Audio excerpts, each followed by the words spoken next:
Welcome to the Thursday, April 23rd edition of Mark Madness. Today we enter Mark chapter 8. And this is significant because in the middle of Mark chapter 8, the emphasis of the Gospel of Mark is going to change ever so slightly. If you remember when we started this whole Mark Madness project, we talked about the purpose and the structure of the Gospel of Mark. Really, the big question that Mark wants to answer is who is Jesus?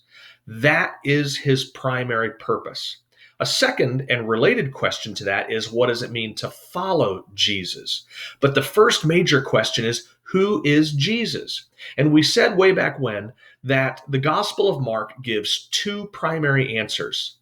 The first half of the Gospel of Mark reveals Jesus' kingship.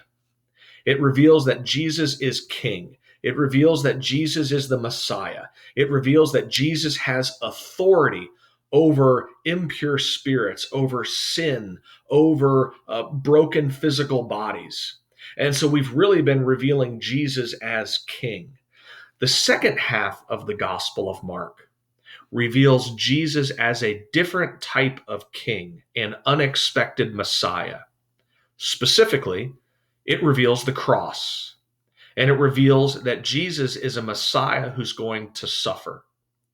Jesus is a king who is going to die. And so we're going to see this transition in Mark 8, but not this week.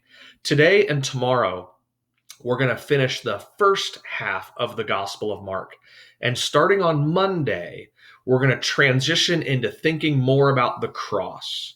And the more we talk about Jesus on the cross, we get to also talk about different aspects of what it means to follow Jesus Christ. So that's the transition that's coming. Next week, I'll probably start posting more videos along with the videos that I record. Because again, we're going to start thinking about a different emphasis. We'll think about the cross. We'll think about his sacrifice. We'll think a little bit more about discipleship and things like that. But for today and tomorrow, we want to conclude this first half of the Gospel of Mark that reveals Jesus' kingship. The theme that we've been on over the last couple of days is Jesus ministering to unclean Gentiles. Remember, this started at the beginning of Mark chapter 7, where he got in a debate about the Pharisees between the clean and the unclean. And they were mainly talking about food at that point. But the last couple of episodes we've seen is that Jesus is also talking about people. And he's reaching out to these unclean Gentiles, touching them, encouraging them, and inviting them to join the people of God. Today, that narrative continues. I want you to read Mark chapter 8, verses 1 to 21. And before you read it, I want you to think about two things as you're reading it. First, I want you to think about the continued mission to these unclean Gentiles. We've already seen a large feeding. In chapter 6, we saw a feeding of the 5,000 in Jewish territory. And that was Jesus feeding and nurturing and providing for Jewish men, women, and children. Well, in this episode, at the beginning of Mark 8, Jesus feeds 4,000, but he's doing it in Gentile territory. He's feeding the unclean. He's feeding those who are outside of God's people and the nation of Israel. And again, it's part of Jesus' mission to reach out and welcome these unclean Gentiles. So a lot of times we get confused. Why are these two feedings? Why is one 5,000? Why is one 4,000? It just seems like Mark is repeating himself. But don't forget the bigger picture.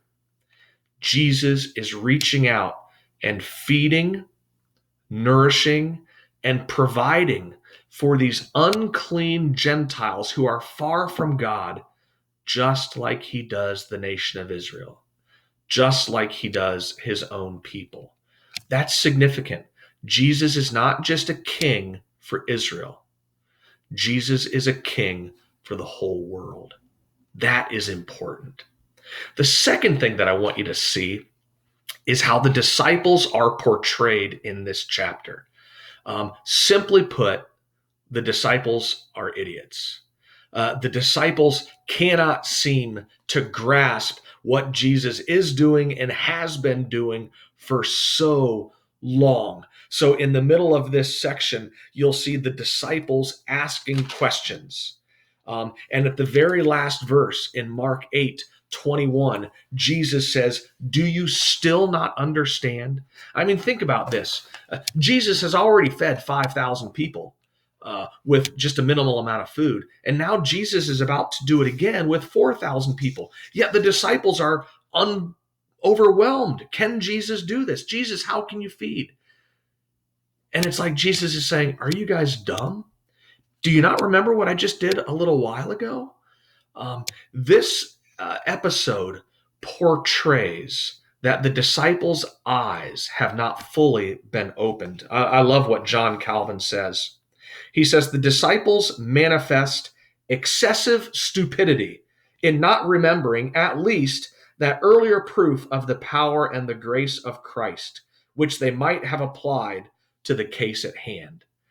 Their excessive stupidity. That's a great phrase, and it describes the apostles very well.